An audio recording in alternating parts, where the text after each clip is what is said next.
تو اس لیے ایک تو یوٹیوب جو ہے نالائق ہے، دوسرے ہمارے اپنے حضرات ہیں کہ جو دینی مسائل چینل وغیرہ کو پروموٹ نہیں کرتے ہیں، ان کو سبسکرائب نہیں کرتے ہیں، دینی مسائل سیکھنے کے لیے آتے نہیں ہیں، تو نتیجہ یہ ہوتا ہے کہ چینل تو چلتے رہتے ہیں مگر زیادہ گرو نہیں ہوتے ہیں۔ آپ ویڈیو جو کیا کہتے ہیں کامیڈی، فلمیں، گانے، ان سب کے آپ چینل جا کر کے دیکھیے، کئی ملین آپ کو ملیں گے۔ بعض چینل ایسے ہیں کہ 100 ملین سے زیادہ ان کے سبسکرائبر ہیں، کیونکہ لوگوں کو وہی اچھا لگتا ہے، یوٹیوب وہی پروموٹ کرتا ہے، تو ان کی ہے اپنا کروڑوں میں ان کی انکم ہے۔ بعض چینل ایسے بھی ہیں، تو بہرحال ہماری فی الحال اتنی نہیں ہے، وجوہات میں نے آپ کو بتا دی ہیں۔ کل کو اللہ کرے جو ہے آپ حضرات تعاون کریں اس سلسلے کے اندر اور سبسکرائبر ہو جاتے ہیں تو پھر یوٹیوب کو دینا پڑے گا جیسے ویو ہوں گے اس کے اعتبار سے۔ بات لمبی ہو گئی، آپ نے سوال ایسا کر دیا۔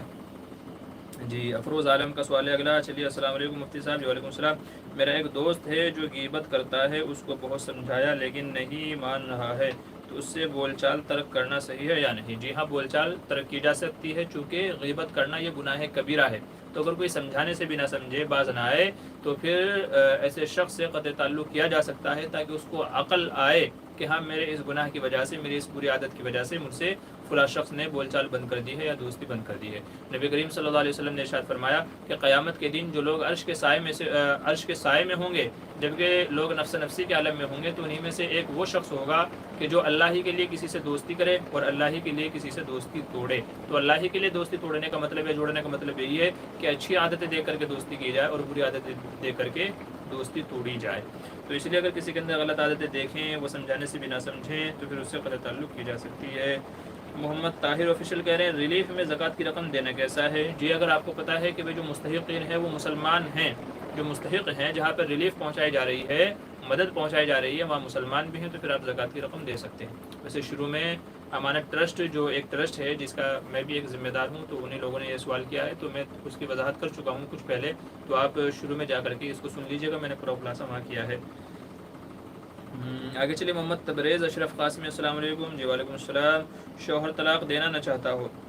عورت طلاق کا مطالبہ کرے تو طلاق دینے کے بعد مہر دینا پڑے گا یا نہیں؟ جی اگر شوہر خود سے طلاق دیتا ہے اور مہر نہیں دیا ہے تو مہر اس کے ذمہ لازم ہے۔ اگر شوہر یہ چاہتا ہے کہ مجھے مہر نہ دینا پڑے تو عورت سے کہے کہ تم خلا لے لو۔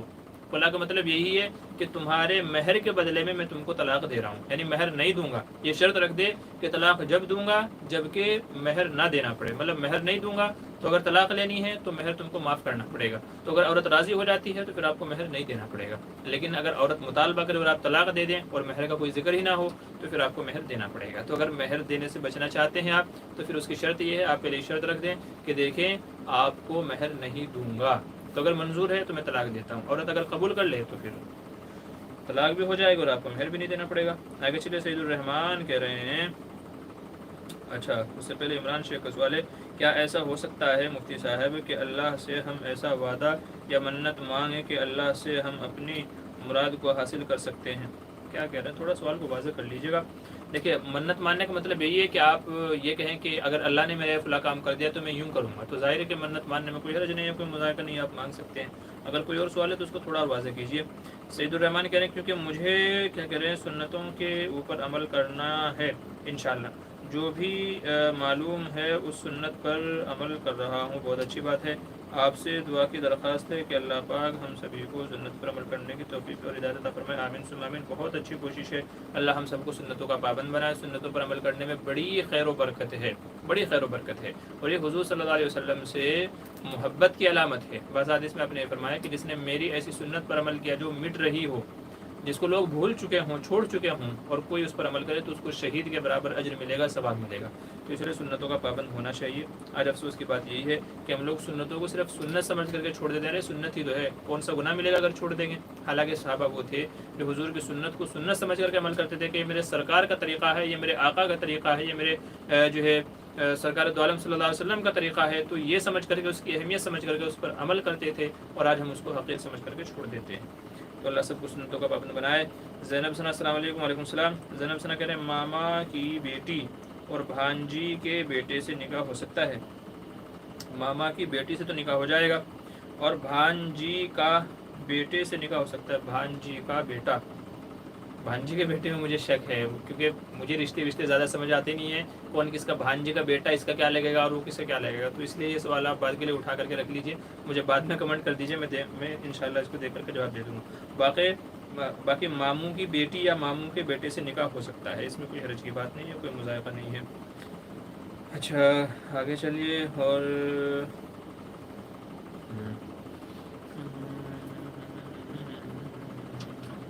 احمد تنبولی آپ کی دعا ہے، اچھا جی ٹھیک ہے شکریہ۔ کلیم ملک کہہ رہے ہیں السلام علیکم ورحمۃ اللہ وبرکاتہ، آپ کی شادی ہو گئی اور جہاں آپ لائیو چلا رہے ہیں یہ آپ کا گھر ہے؟ جی ہاں الحمدللہ میری شادی ہو گئی ہے، 2018 میں شادی ہو گئی تھی، اور جی یہ میں اپنے گھر سے ہی لائیو پروگرام کرتا ہوں، کیونکہ گھر پہ وائی فائی اور دوسری بہت ساری سہولیات ہیں،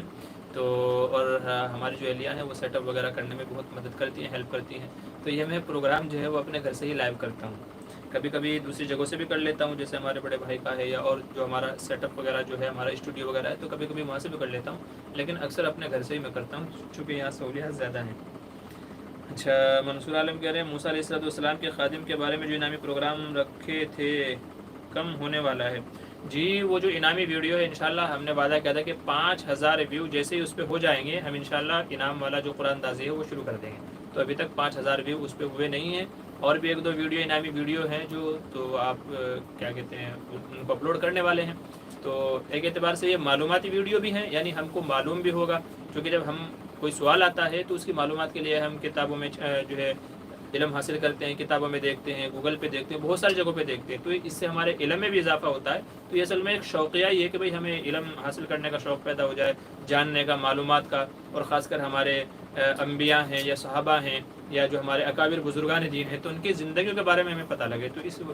وجہ سے یہ انعامی سوالات رکھے جاتے ہیں، تو یہ بھی اس کا ایک حصہ ہے، انشاءاللہ ایک اور ویڈیو بھی اپلوڈ کی جائے گی۔ یہ انعام تھا 100 روپے کا، کہ جو بھی صحیح جواب دے گا تو 5 افراد کو 100 روپے دیے جائیں گے۔ انشاءاللہ ایک اور ویڈیو اپلوڈ ہونے والی ہے جس میں ایک بندے کو 500 روپے کا انعام ملے گا، اور ایسے 5 افراد کو 500 روپے کا انعام ملے گا، وہ ویڈیو بھی آج کل میں انشاءاللہ اپلوڈ کرنے والا ہوں، تو بس آپ کو کمنٹ کر کے سوال کا جواب دینا ہے، اور پھر جیسے ہی جو ویوز جو ہم نے بتایا ہے 5000 ویو ہو جائیں گے تو انشاءاللہ قرآن اندازی کھول دی جائے گی کہ بھئی کس کس کا نام نکلا ہے، جس کا بھی نام نکلا ہوگا تو انشاءاللہ اس سے رابطہ کر کے وہ رقم اس تک پہنچا دی جائے گی، انعامی رقم ہے، ٹھیک ہے۔ اچھا آگے چلے، Gulzar Sheikh thank you for picking my comment and I so happy my Allah bless you, جی شکریہ جزاک اللہ خیر، thank you, welcome. Tayyab Khan السلام علیکم، طیب خان کیا کہہ رہے ہیں، کیا برابر کا پیسہ حلال ہے؟ باربر کا پیسہ، اچھا باربر کا پیسہ، دیکھیے جو باربر